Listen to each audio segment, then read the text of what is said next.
Hello friend, welcome to back my channel engineer S dot K Khan पे। आज काफ़ी दिन बाद मैं वीडियो लेकर आ रहा हूँ। आई थिंक दो वीक बाद मैं लेकर आ रहा हूँ। इसका रीज़न ये है कि एक्चुअली में मेरी तबीयत ख़राब हो गई थी। अब ठीक हूँ, अभी पूरी तरह से तो ठीक नहीं हुआ, लेकिन ठीक हूँ। इतना है कि 60-40%, 60-50% मैं ठीक हूँ। ओके, आज मैं 25 से 30 इम्पॉर्टेंट बात बताऊंगा, जो एज अ फ्रेशर इंजीनियर जो साइट पर आते हैं, जो साइट पर वर्क करने आते हैं, उनको उनकी क्या रिस्पॉन्सिबिलिटी होती है, क्या चीज़ें चेक करना होता है कंक्रीटिंग से पहले, कंक्रीटिंग के टाइमिंग, उनको क्या क्या चीज़ें, और फिर कंक्रीट के बाद क्या चीज़ें चेक करनी होती है, किन बातों पर ध्यान रखना, तो उन सब पे एक एक चीज़ मैं बताऊंगा। ओके, सबसे पहले मैं बात करूंगा कि कंक्रीट होने से पहले आपको किन किन चीज़ों पे as a fresher engineer, site engineer, civil engineer, जब आप कैरियर एज अ स्टार्ट करेंगे तो आप साइट इंजीनियर पे कैरियर ही स्टार्ट होगा, जैसे मेरा एज अ कैरियर स्टार्ट हुआ एज अ साइट इंजीनियर पे। और वहाँ पे मेरी क्या रिस्पॉन्सिबिलिटी होती थी, मैं जाके वहाँ प्लम्ब ऑफ चेक करना, कंक्रीटिंग चलना, स्टील चेक करना।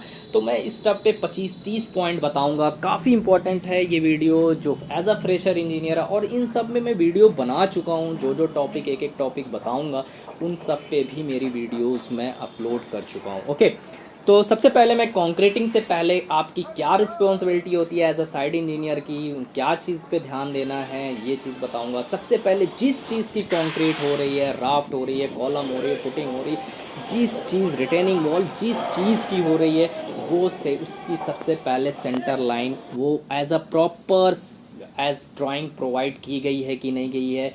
सेंटर लाइन देखेंगे, एक सेंटर लाइन जैसे आप साइड पे जा रहे होंगे तो गुर्जी बनी होगी या टीवीएम बना होगा, वहाँ से आप टेपिंग आपके एज़ पर ड्राइंग आपकी मेज़रमेंट है कि नहीं है।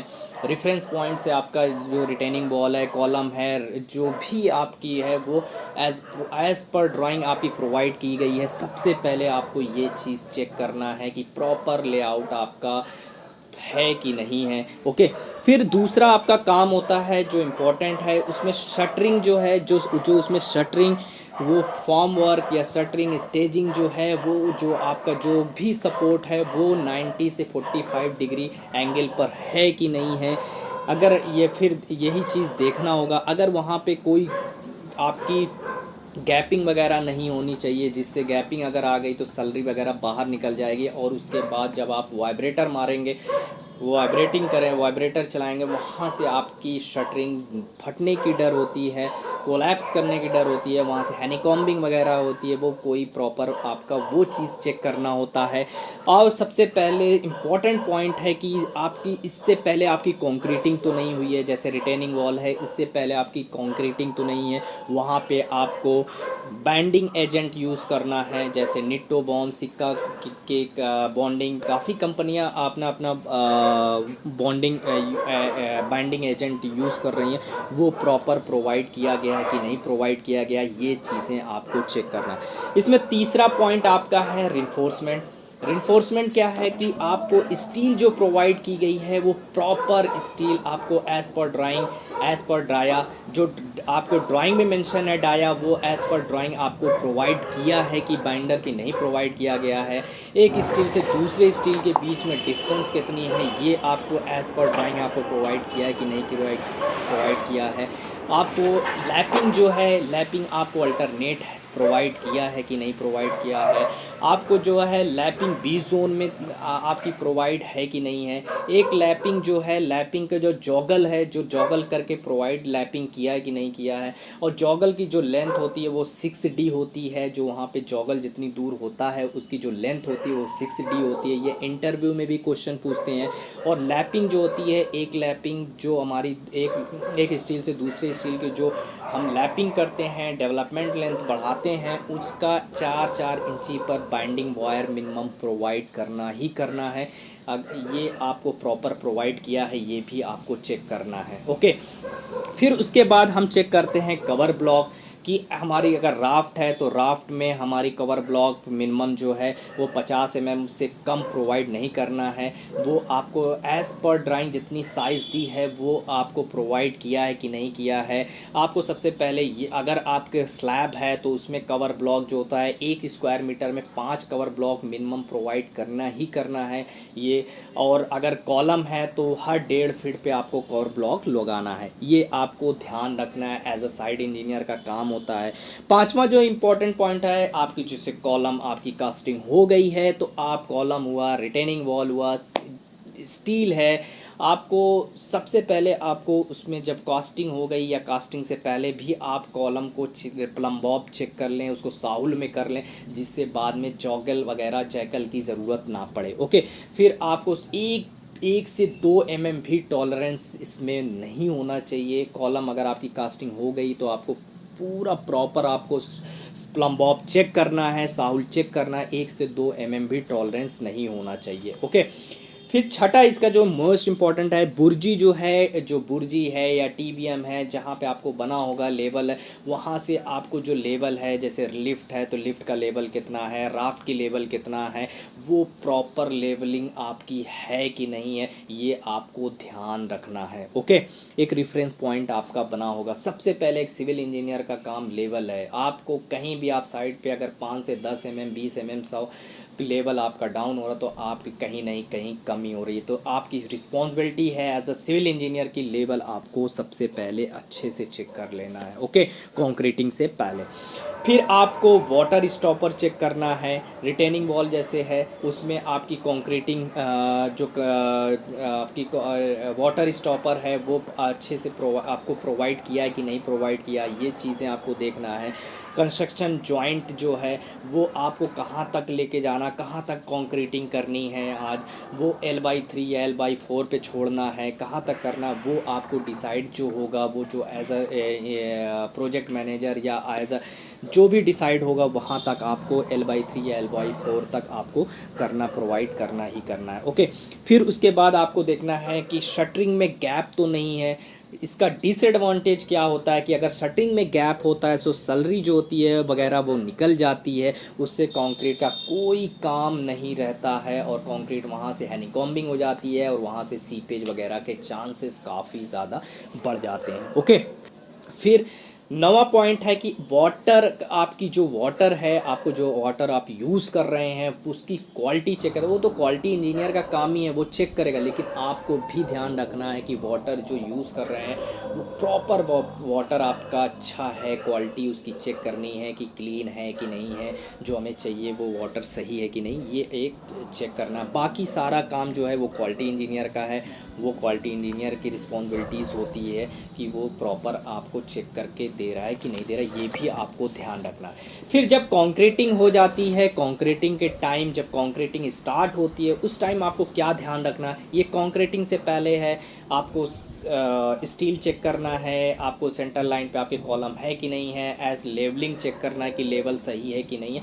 ये सब कंक्रीट से पहले आपको चेक कर लेना। ओके, फिर कंक्रीट के टाइम क्या करना, मोस्ट इंपॉर्टेंट पॉइंट है कि वाटर सीमेंट रेशियो, अगर mix design M20 M25 M30 तो उसका जो वाटर रेशियो है 0.55 रेशियो है, होना चाहिए, आना चाहिए। 120 से 130 लीटर आपका पानी है कि नहीं, आना चाहिए, लीटर यूज़ हुआ है कि नहीं यूज़ हुआ है प्रॉपर, ये आपको ध्यान रखना है, ये मोस्ट इम्पॉर्टेंट है। फिर उसके बाद जो सीमेंट बैग है वो 6 से 7 बैग आपका सीमेंट यूज़ हुआ है, 400 केजी से 430 केजी इससे आपको सीमेंट यूज़ हुआ है कि नहीं हुआ। अगर पानी अगर थोड़ा से भी ज़्यादा, अगर आपका रेशियो से ज़्यादा अगर पानी यूज़ हो गया तो उसमें भी आपकी जो स्ट्रेंथ होती है वो 4 से, अगर 1% भी पानी ज़्यादा हो जाएगा, 0.1% या 1% भी ज़्यादा हो जाता है, 4 से 6% आपकी स्ट्रेंथ रिड्यूस हो जाती है, ये भी आपको प्रॉपर चेक करना है। ओके, और जो कंक्रीटिंग है, जो आपको कंक्रीट है, आप